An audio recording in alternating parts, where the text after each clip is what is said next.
নমস্কার, আপনাদের সকলকে শুভেচ্ছা। আমি কালকে 21শে জুলাইয়ে ভাষণ শুনছিলাম। তো আমি দেখছিলাম যে আসামের মুখ্যমন্ত্রী হিমন্ত বিশ্ব শর্মার উপরে রেগে লাল, আগুনের মতো লাল। আর এইদিকে আমাদের ফিরহাদ হাকিম আর ভরতপুর এমএলএ হুমায়ুন কবিরের উপরে বরফের মতো শীতল।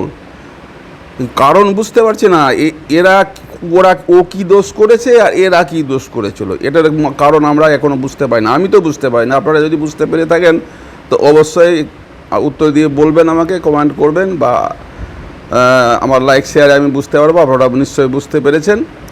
তো একজন মানুষের একই ব্যবহারে দুই রকম রূপ কেন, এটা আমরা বুঝতে পারিনি। আপনারা যদি বুঝতে পারেন দয়া করে বলবেন। নমস্কার, আপনারা সকলে সুস্থ থাকুন, ভালো থাকুন, সাবধানে থাকবেন, কারণ আমাদের বাংলাতে রোজই দুর্ঘটনা ঘটছে।